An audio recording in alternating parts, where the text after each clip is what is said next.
Sir, खरं तर शक्तीपीठ महामार्गाचा पुन्हा एकदा काल मंत्रिमंडळाच्या बैठकीत मंजुरी देण्यात आलेली आहे.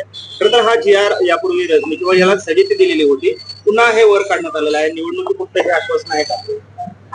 लोकसभेच्या निवडणुकीमध्ये 12च्या 12 जिल्ह्यामध्ये शक्तीपीठ महामार्गावरून महायुतीला दणका बसला आणि त्यामुळे घाबरून जाऊन विधानसभेच्या तोंडावर रद्द असं सांगितलं, पण वास्तविक पाहता ती स्थगिती होती आणि ती स्थगिती सुद्धा उठवून पुन्हा सरकारनं आपला खरा चेहरा दाखवलेला आहे.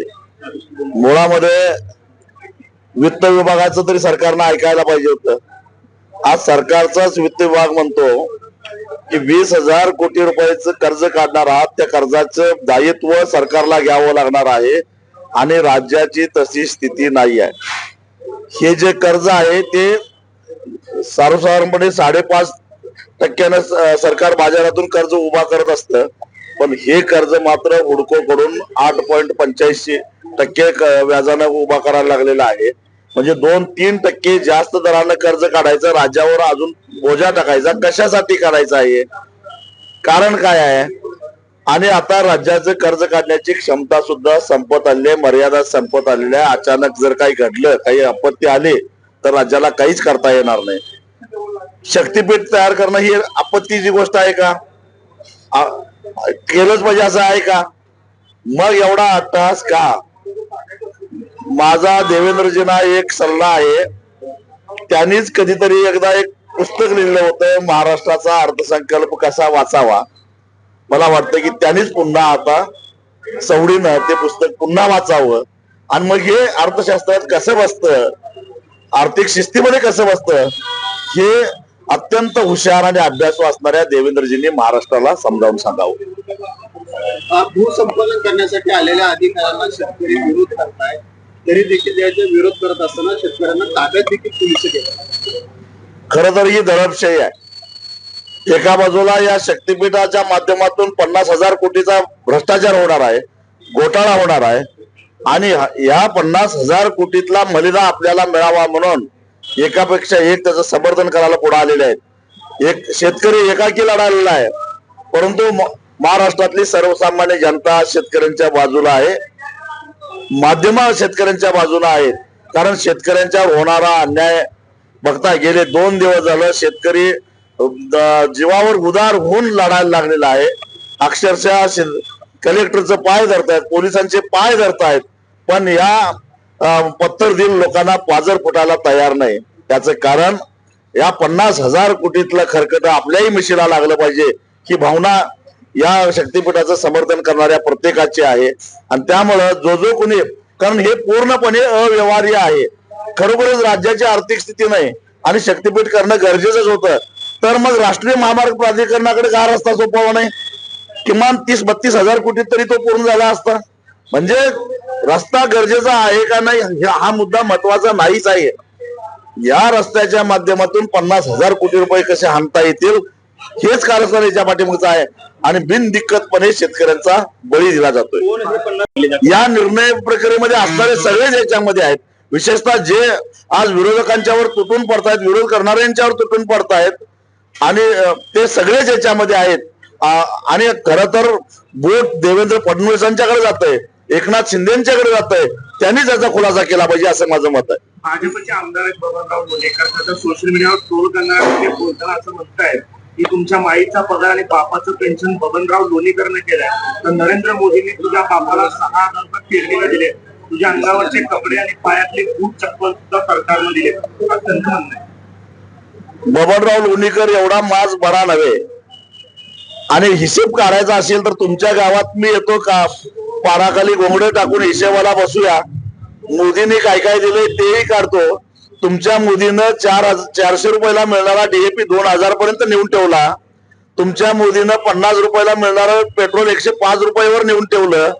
तुमच्या मोदीनं अजून काय काय आमचं काढून घेतलं याचा आमच्याकडे सुद्धा हिशेब आहे, तो सगळा सांगावा लागेल.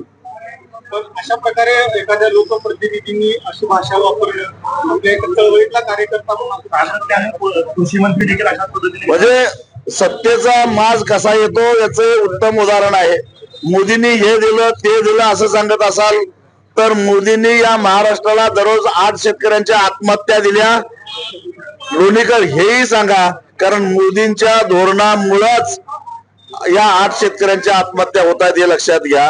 त्यामुळे मोदींनी काय दिलं याच्यापेक्षा मोदींनी शेतकऱ्यांचं किती वाटोळं केलं याचा हिशोब आमच्याकडे तयार आहे. आणि म्हणूनच लोणीकरांच्या गावात जाऊन त्यांच्या पारावर बसून हा सगळा हिशोब सांगायला मी तयार आहे. मग जनतेला ठरवून दे मोदीने काय दिलं आणि मोदीने आपलं हिसकावून काय घेतलं ते. चंदाजी घोरपडे साखर कारखाना जो आहे त्याची कथित अफरातफरी प्रकरणी मंत्री हसन मुश्रीफांना जे आहे ते आता क्लीन चिट देण्यात आलेले आहे. काय निवडणुकीपूर्वी खरं तर त्यांच्यावर ईडीची चौकशी ज्यावेळी त्यांच्यावर आरोप झाला त्यावेळी ते विरोधी पक्षात होते आणि आता क्लीन चिट मिळाले कारण ते आता मंत्री आहेत. आपले जिल्ह्यातले मंत्री आहेत. हो म्हणूनच म्हटलं की आता मंत्री आहेत म्हणून क्लीन चिट. ते मंत्री नसते तर अजून क्लीन चिट मिळाली नसती. सोलापूर जिल्ह्यातील अनेक जे साखर कारखाने आहेत अनेक शेतकऱ्यांची बिलं अद्याप तटलेली आहेत ती मिळत नाहीत गेल्या 2-2 वर्षांपासून.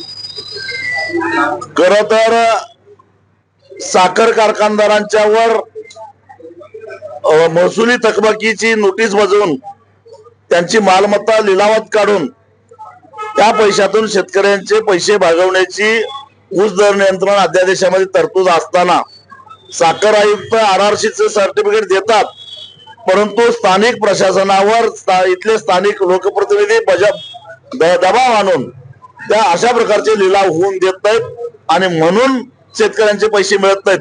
शेतकऱ्यांनी सुद्धा एकट्या दुकट्यानं प्रयत्न करून चालणार नाही. संघटितरित्या स्वाभिमानीच्या मागे राहावं. हे सारे पैसे वसूल करून द्यायला तयार आहे, पण शेतकऱ्यांनी सुद्धा साथ दिली पाहिजे. इंदिरा गांधींनी आणीबाणी लावली होती त्याला 50 वर्ष झाले म्हणून काल सरकारनं काळा दिवस पाळला. अनेक ठिकाणी वेगवेगळे कार्यक्रम झाले, जाहिराती दिल्या. आपण कशा पद्धतीने बघतो या आणीबाणीच्या काळात आपलं सरकार इंदिराजीने आणीबाणी लावलेली होती त्याचं समर्थन कुणीही करत नाही. स्वतः इंदिराजींनी 2 वेळा देशाची माफी सुद्धा मागितलेली होती. पण आज अघोषित आणीबाणी आहेच. कारण एखाद्यानं विरोध केला त्याच्यावर कारवाई केली जाते, त्याची चौकशी केली जाते, त्याच्या पाठीमाग ईडी लावली जाते, CBI लावला जातं. एखाद्यानं विरोधात गेला तर त्याच्यावर आरोप केले जातात आणि मंत्रिमंडळात आला तर त्याला क्लीन चिट दिली जाते. ही सुद्धा एक प्रकारची अघोषित आणीबाणीच आहे. एखाद्यानं शक्तीपीठाला रस्ता देत नाही म्हटलं तर खाकी वर्दीतील गुंड जाऊन त्याला झोडून काढतात, त्याला जबरदस्ती करतात, तुरुंगात टाकतात, जमिनीचा ताबा घेतात. याला सुद्धा अघोषित आणीबाणीच म्हणतोय. आता काय आणीबाणी नाही अशातला. सकाळी साखर कारखाने त्याचं खाजगीकरण करण्याचं घाट गवत घातलेलं आहे. विशेषतः धनंजय माडिक जे आपल्या कोल्हापूर जिल्ह्यात नेतृत्व आहे त्यांच्या माध्यमातून हे सर्व होते. काय एकंदरीत त्याला विरोध कशा पद्धतीने स्वाभिमानीचा असणार? शेतकऱ्यांचे कारखाने आजारी पाडायचे, कवडीमोल किमतीनं विकत घ्यायचं, याच्या विरोधात आवाज उठवूनच भारतीय जनता पक्ष महाराष्ट्रामध्ये सत्तेवर आलेला आहे. आणि वैशिष्ट्य म्हणजे ज्यांनी ते कारखाने विकत घेतले तेच आता भारतीय जनता पक्षाबरोबर सरकारमध्ये सामील झालेले. त्यातले निम्म्यापेक्षा जास्त भारतीय जनता पक्षातच प्रवेश केलेला आहे. माळेगावच्या निवडणुकीमध्ये आणि त्यामुळं हे जे आता चालू आहे हा भीमा कारखाना मल्टीस्टेट होत नाही, खाजगी होत नाही, तर मल्टीस्टेट करणं म्हणजेच एक प्रकारे खाजगीकरणाच्या दिशेनं असणारी वाटचाल आहे.